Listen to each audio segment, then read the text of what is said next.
Shalom, bonsoir. Nous bénissons le nom de l'Éternel encore de nous rassembler ce soir autour de sa parole sainte.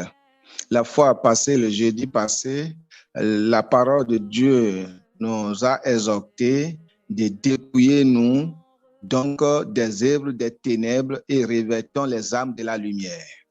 De dépouiller nous des œuvres des ténèbres et de revêtons les armes de la lumière. Bien-aimés dans le Seigneur, pour que cela soit possible, nous devons bien utiliser notre pensée. Nous devons laisser notre pensée à l'Éternel des armées. Nous devons laisser notre pensée à Dieu. Nous devons laisser notre pensée au Saint-Esprit.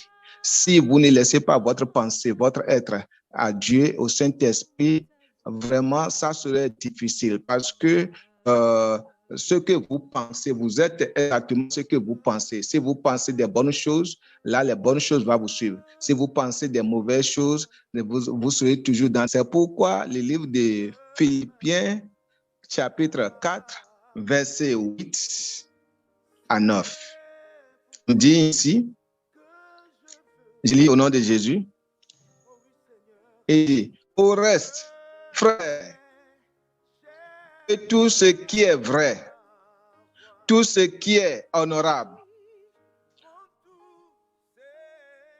au reste, frère,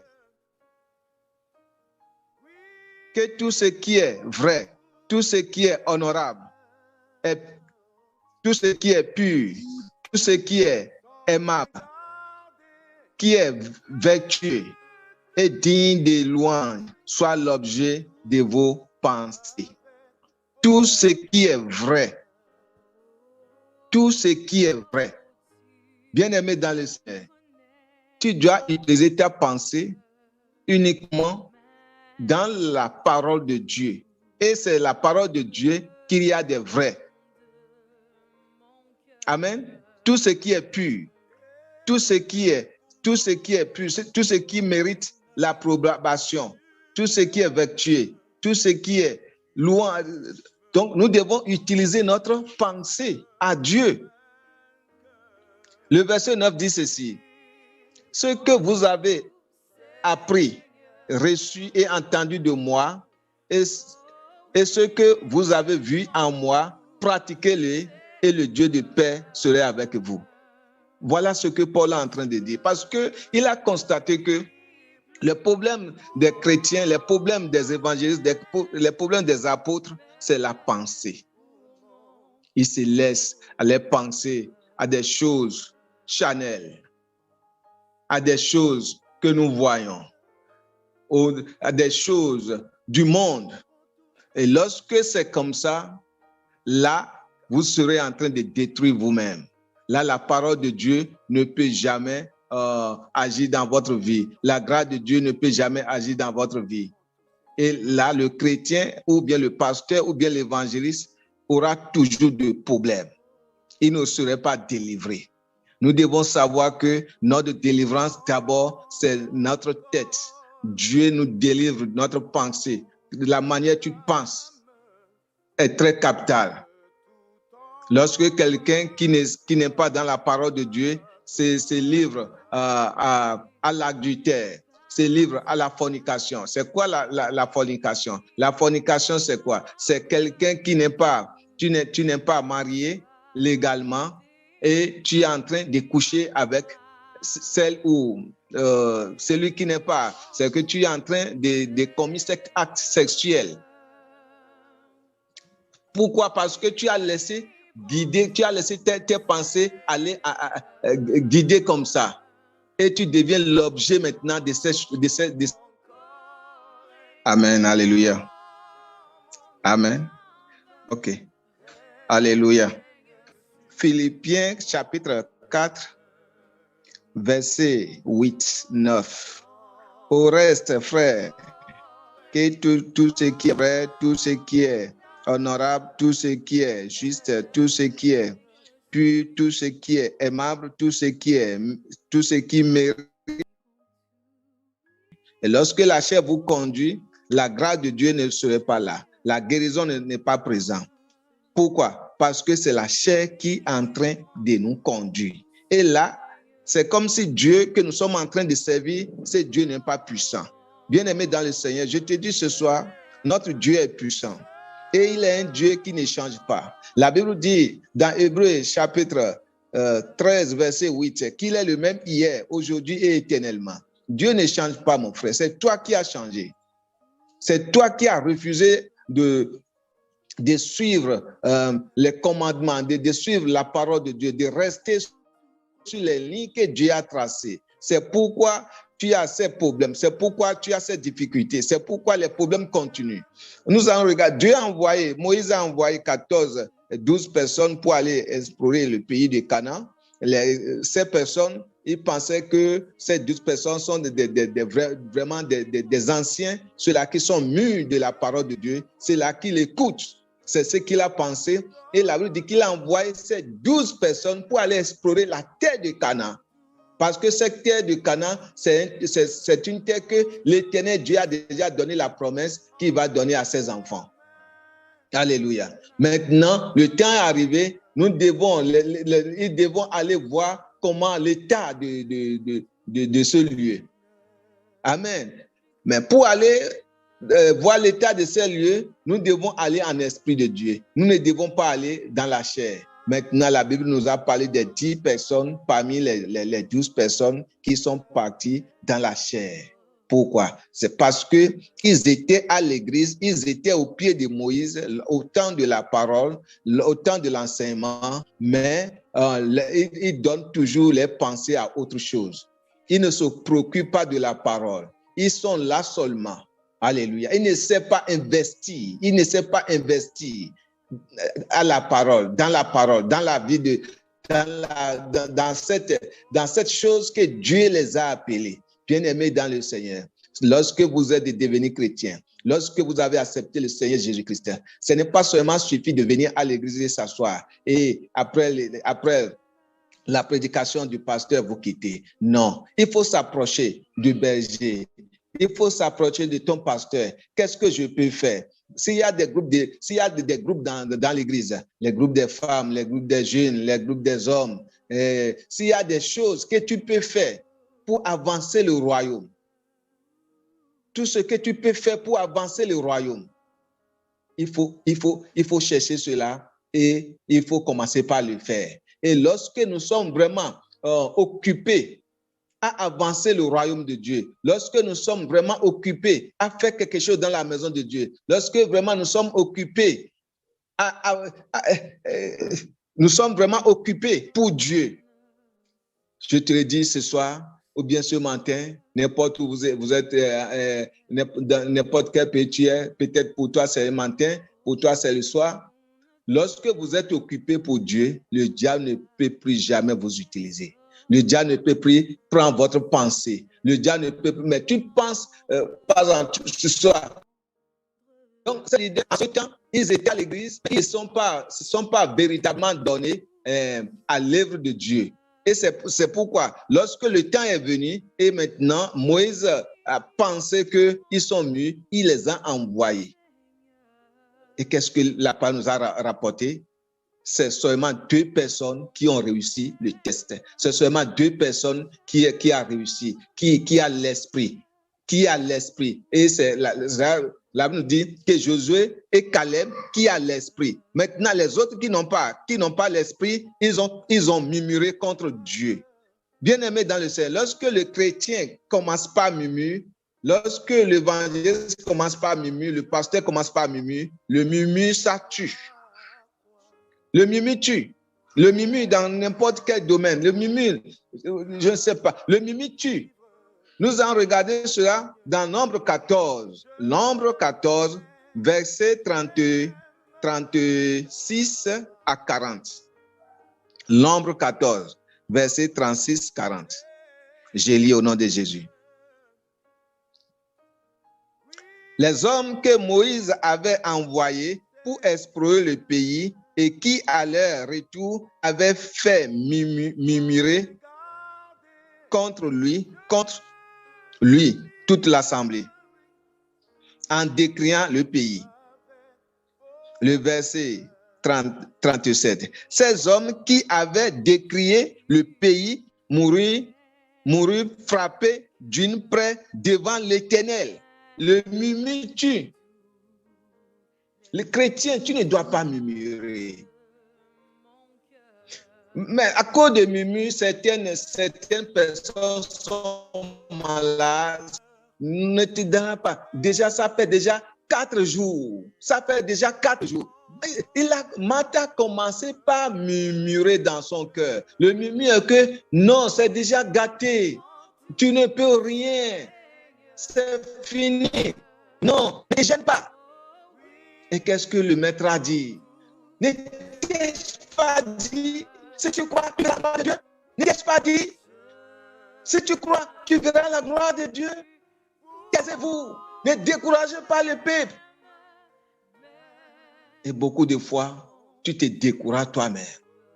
Beaucoup de fois, lorsque les montagnes sont là, tu penses que ces montagnes ne peuvent pas quitter devant toi. L'évangéliste. Mais qu'est-ce que Jésus t'a dit? Dans le livre de Marc, chapitre 11, verset 23-24. Il nous a dit, lorsque toute montagne devant toi, cette montagne devant toi, qui est devant toi, si tu crois et tu pries, et tu lui dis d'ôter devant toi, le montagne va faire comment? Il va se déplacer. Mais surtout, en priant, tu ne dois pas avoir le doute. Le doute dans tout ce que tu fais, le doute dans tous tes pas te vole tes bénédictions. Le chrétien, l'évangéliste, le pasteur doit avoir le courage. Doit avoir le courage. Si tu manques de courage, demande maintenant à Dieu de te donner le courage. Le montagne qui est là n'est pas dire que le montagne va t'envaler. Cela ne veut pas dire que cela va te détruire. Cela ne peut pas te détruire. Tu as déjà la victoire, mon bien-aimé dans le Seigneur. Tu as déjà la victoire. C'est ce que Dieu a déjà dit. Tu as déjà la victoire. Mais bon nombre de personnes, lorsque il y a un peu de problèmes, de difficultés, de montagnes devant eux, ils se découragent. Non. Et c'est ce qui s'est passé. Tout cela, c'est parce que nous utilisons notre pensée très mal. Très mal. Et les gens qui ont utilisé les pensées très mal et commencent par murmurer contre la volonté de Dieu, commencent par murmurer contre la puissance de Dieu, ils sont tous morts dans le désert. Cela ne serait pas notre cas dans le nom puissant de Jésus. Amen. La Bible nous a dit, par exemple, quelqu'un qui est malade, la Bible nous a dit dans 1 Pierre, la Bible nous a dit dans 1 Pierre 2, 1 Pierre 2, verset 1 Pierre 2, verset 22 à 24. Injurier ne rendait point d'injure. Maltraité ne faisait point de menace, mais s'en remettait à celui qui juge justement. À celui qui juge justement. En se remettant à Dieu qui juge justement. Le verset 24, bien-aimé dans le Seigneur. Lui qui a porté lui-même nos péchés, tes péchés, en son corps, sur le bois, afin que mort au péché, nous vivions pour la justice. Tu vives pour la justice. Par les maîtresses, lui par les maîtresses duquel vous avez été guéris. Lui par les maîtresses, tu as été guéri. Donc, vous savez, avant que la maladie ne vienne, évangéliste, pasteur, chrétien, tu as été déjà guéri. Tu te mets là, commencez par confesser la guérison. Tu dis merci à Dieu. pour ta guérison. Merci pour l'œuvre de la croix. Oh Seigneur, merci pour l'œuvre de la croix. Merci pour ce que tu viens de faire. Je suis guéri de cette palu. Je suis guéri de telle maladie qui est en train de... Je suis guéri. Tu confesses. Tu continues de confesser. Ta pensée, tu confesses. Jusqu'au moment où tu vas commencer par rêver ta guérison, voir ta guérison. Fais ce que tu ne pourras pas faire. Et c'est ainsi la victoire vient. C'est ainsi la victoire vient. Dieu n'est pas un magicien. Le magicien fait des choses, fait des magiques, mais lorsque vous mirez, est-ce que la maladie là, regardez ce que le docteur a dit, regardez ce que les gens ont dit, ça a tué des gens, ça a commencé. Lorsque tu emmagasines toutes ces choses-là dans ta pensée, cela va te détruire. Malgré que la grâce est là, malgré que la provision est là, cet après-midi, d'aller dans la parole de Dieu, de croire à la parole de Dieu, de croire à la puissance de Dieu. Dieu est puissant. Il est puissant dans sa parole. Lorsque tu crois, quelles qu'en soient les douleurs, quel qu'en soit ce que tu traverses, bien-aimé dans le Seigneur, tu verras la main de Dieu. Tu verras la grâce de Dieu. Tu verras le pouvoir de Dieu. Il va se manifester. Mais la grande chose est que nous devons nous laisser notre pensée libre au Saint-Esprit de l'utiliser. Nous ne devons pas laisser notre pensée à notre chair, au Saint-Esprit d'utiliser notre pensée. C'est très vital, c'est très capital, c'est très nécessaire, très, très nécessaire pour nous. C'est très nécessaire pour toi. Tu dois laisser ta pensée à Dieu. Tu dois laisser ta pensée au Saint-Esprit. Tu dois le laisser. Et lorsque tu ne le fais pas, tu vas utiliser tes pensées sur des choses de futilité. Par exemple, quelqu'un qui la masturbation, par exemple, c'est un esprit. C'est un esprit, tu as envie. Et maintenant, l'homme n'est pas là ou bien la femme n'est pas là pour te faire ce que tu as envie. Tu commences par te masturber. C'est un esprit. Tu vas dire, toi, esprit de masturbation, dégage au nom puissant de Jésus. Mais remplis ta pensée avec la parole de Dieu, avec les Écritures. C'est pourquoi Philippiens nous a dit que tout ce qui est honorable, tout ce qui est pur, tout ce qui est vrai, doit être l'objet de notre pensée. Doit être l'objet de notre pensée. Parce que c'est notre pensée qui nous conduit. Ta pensée, si tu ne laisses pas au Saint-Esprit, ta pensée va te conduire à la destruction. Mais si tu laisses ta pensée à Dieu, il va te conduire à la vie et à la vie éternelle. Il va te conduire à la guérison. Il va te conduire à l'honneur. Il va te conduire à l'élévation. Il va te conduire. Il va te conduire. Tu auras l'honneur. À qui tu as laissé ta pensée, bien-aimé dans le Seigneur? Mon frère, à qui tu as laissé ta pensée? Qui est le maître de ta pensée? Ma soeur, qui est le maître de ta pensée? Regarde ta pensée. Lorsque ces pensées mauvaises-là te viennent, au lieu de les chasser, au lieu de les mettre dehors, tu les acceptes. Et tu commences par travailler, tu commences par faire selon ces pensées. Ce qui est mauvais, ce qui détruit. Juge chapitre 6.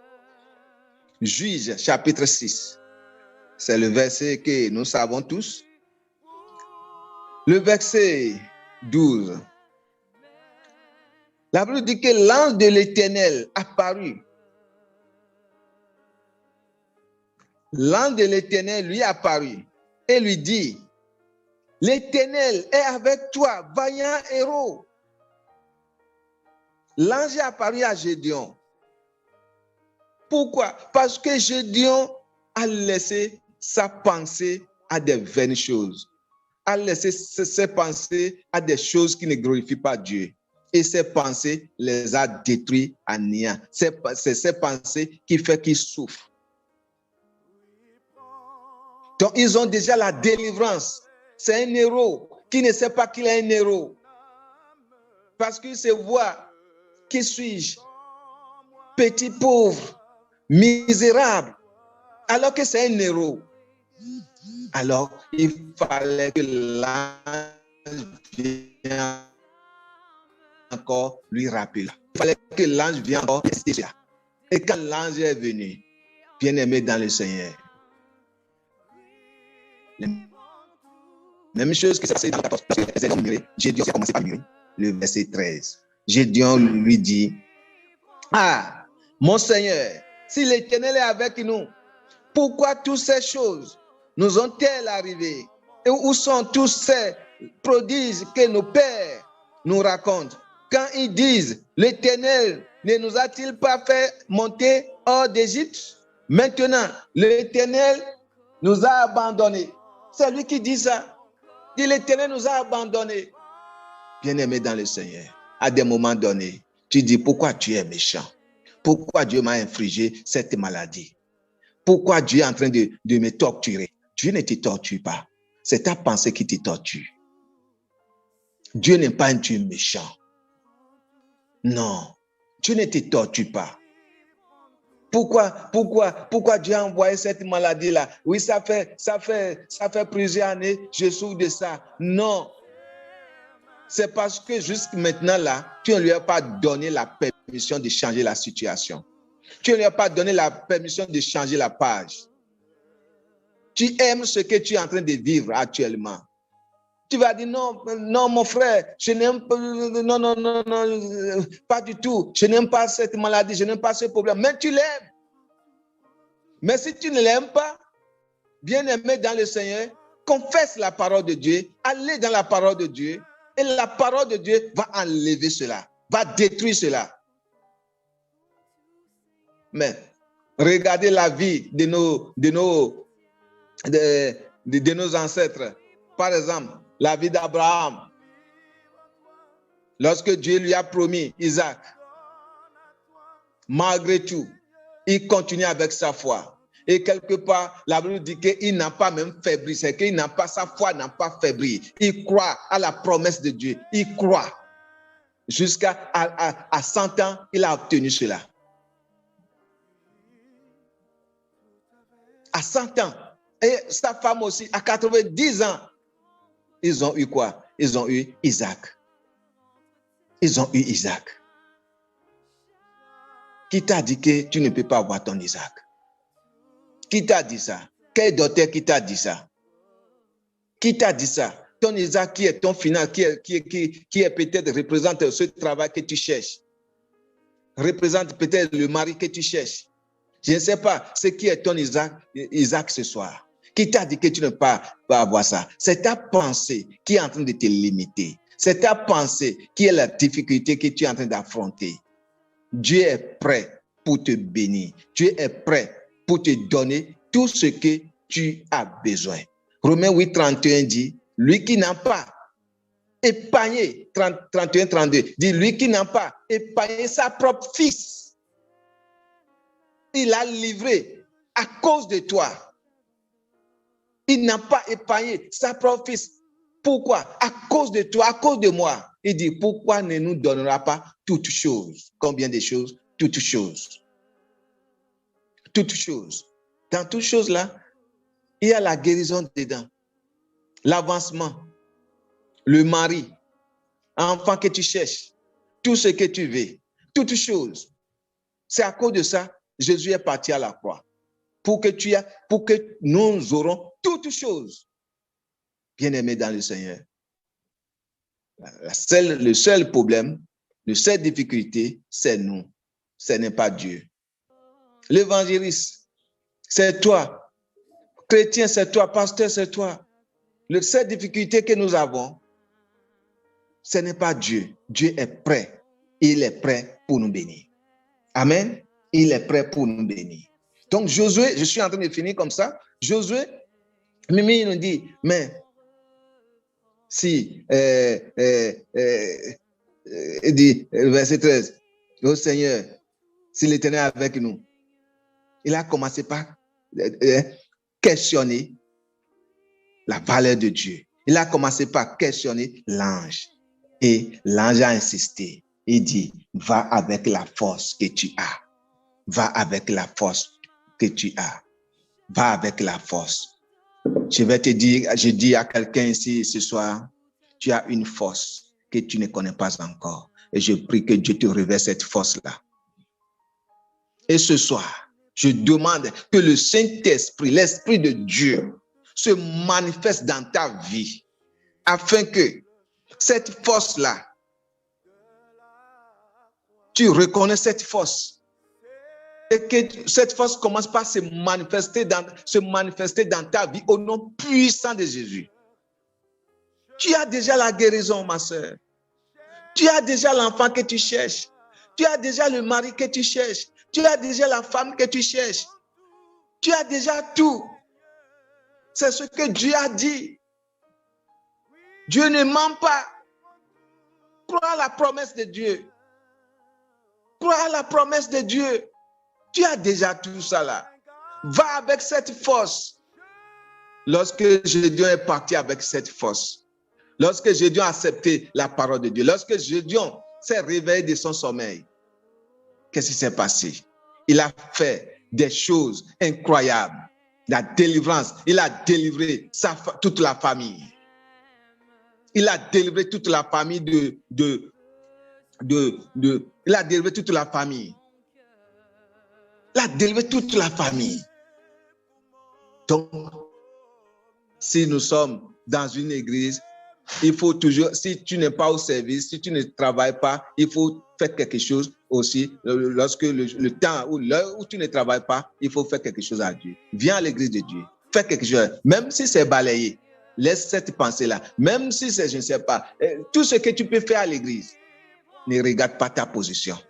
Ne regarde pas ton diplôme. Ne regarde pas cela. Parce que cela trompe beaucoup d'intellectuels. Il dit que moi, qui a tel diplôme, licence, doctorat, comment je vais venir balayer l'église, comment je vais venir essuyer les vitres à l'église. Non, tu ne le fais pas à un homme, tu le fais à Dieu. Et tout ce que nous ferons à Dieu, c'est Dieu qui nous paie, c'est Dieu qui nous bénit et c'est Dieu qui va te bénir. C'est Dieu qui va te bénir. Je prie pour toi ce soir, bien-aimé dans le Seigneur, afin que la grâce de Dieu t'impacte n'importe où tu es, dans le monde entier. La grâce de Dieu t'impacte. La grâce de Dieu descend dans notre vie, afin que notre pensée soit mouillée, soit vraiment mouillée dans la parole de Dieu, afin que notre âme puisse avoir la paix. Toi qui as, c'est pas quelle maladie tu as, je prie pour toi maintenant, pour la guérison au nom puissant de Jésus. Reçois la guérison au nom puissant de Jésus. Oui, toi qui s'est confié aux médicaments, à chaque fois ces médicaments, le Seigneur te guérit au nom puissant de Jésus.